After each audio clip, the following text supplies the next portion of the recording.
Have you ever heard of a soldier who went to war without a weapon? A hero who refused to kill, but ended up saving more lives than anyone could imagine? Today, we're telling the incredible true story of Desmond Doss, the man they called a coward, who became one of America's greatest heroes. Desmond Thomas Doss was born on February 7, 1919, in Lynchburg, Virginia. He grew up during the Great Depression in a humble, working-class family. His father, William, was a carpenter and a World War I veteran who struggled with the trauma of his past. His mother, Bertha, was a devout Seventh-day Adventist who instilled in her children strong religious principles: faith, humility, and above all, obedience to the commandment, "Thou shalt not kill." One event in his childhood would forever shape his destiny. When he was about 10 years old, a violent fight broke out between his father and his uncle. In a moment of drunken rage, his father grabbed a gun and almost shot his own brother. Terrified young Desmond stared at a framed picture of the 10 Commandments on the wall. His eyes locked on to the 6th one, "Thou shalt not kill." At that moment, he made a solemn vow to God and to himself. He would never, ever take another person's life, or even touch a weapon. This vow would be put to the ultimate test. When the United States entered World War II after the attack on Pearl Harbor, Desmond, like many young men, felt a patriotic duty to serve his country. He wasn't going to hide while others risked their lives, but he also wasn't going to betray his faith. So, in April 1942, he enlisted in the U.S. Army with a unique request. He wanted to serve as a combat medic, to save lives, not take them. From his first day at training camp, Desmond was an outcast. His refusal to carry a rifle was seen as an act of defiance and cowardice. His fellow soldiers relentlessly mocked him. They called him names like coward, holy fool, and Bible boy. The harassment wasn't just verbal. Some beat him at night while he prayed. They threw their boots at him and made his life a living hell.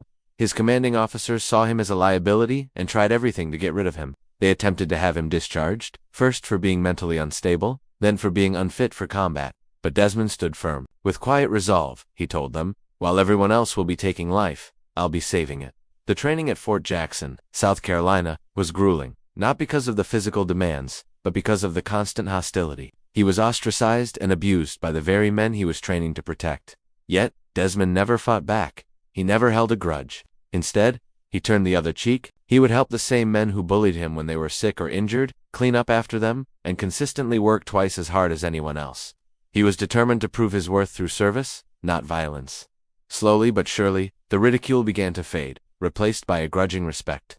His unwavering kindness and incredible physical endurance started to win over even his harshest critics. In 1944, Private Doss was assigned to the 307th Infantry Regiment, 77th Infantry Division. His unit was sent to the brutal Pacific Theater, fighting in some of the war's most intense campaigns. He served in Guam and Leyte in the Philippines, where he repeatedly risked his own life under fire to rescue wounded soldiers, earning a Bronze Star for his bravery. But his greatest test was yet to come. It would take place on a hellish island that would become a symbol of the war's ferocity: Okinawa. In April 1945, the Battle of Okinawa began. It was the last major battle before a planned invasion of mainland Japan, and both sides fought with desperate intensity. The island was a fortress of caves, tunnels, and machine gun nests. A key objective for the American forces was a terrifying 400-foot cliff known as the Maida Escarpment, or as the soldiers called it, Hacksaw Ridge. On April 29th, Doss's battalion was ordered to scale the ridge. As they reached the top, they were ambushed by a storm of Japanese machine gun fire, mortar, and grenades. The attack was devastating. Dozens of American soldiers were killed or wounded within minutes.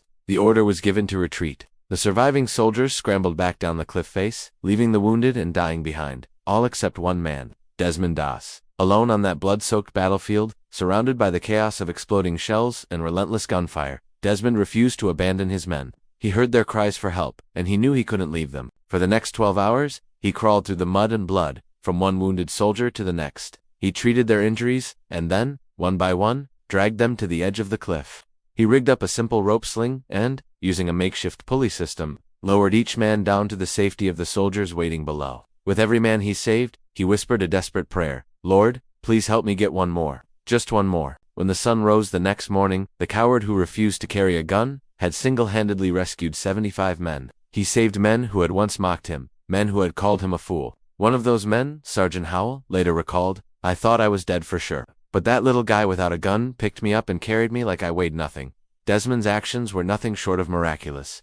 But his ordeal wasn't over. A few days later, while again treating soldiers on the front line, a grenade landed in a foxhole with him and several other men. Without hesitation, Doss tried to kick it away, but it exploded, riddling his legs with shrapnel. Despite his severe injuries, he refused to be evacuated, insisting that other, more seriously wounded men be treated first. As he waited for help, a sniper's bullet shattered his arm. In excruciating pain, he fashioned a splint from a rifle stock, tied it to his broken arm, and crawled 300 yards through enemy territory to an aid station. Even in his darkest moment, his concern was for others. On October 12, 1945, at a White House ceremony, President Harry S. Truman looked Desmond Doss in the eye and placed the Medal of Honor around his neck. He became the first conscientious objector in American history to receive the nation's highest military decoration. President Truman told him personally, "I'm proud of you, Desmond. You're braver than any soldier who ever carried a gun."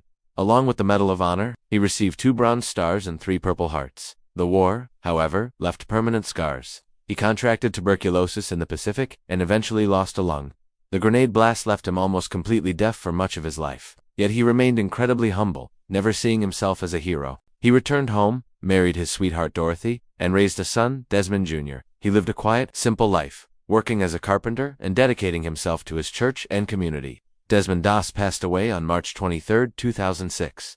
At the age of 87, he was buried with full military honors, a testament to the nation's gratitude. His unbelievable story was later brought to the world in the documentary The Conscientious Objector and the critically acclaimed film Hacksaw Ridge, directed by Mel Gibson. The movie introduced his legacy of faith and courage to a new generation, proving that heroism isn't about the weapons you carry, but the convictions you hold.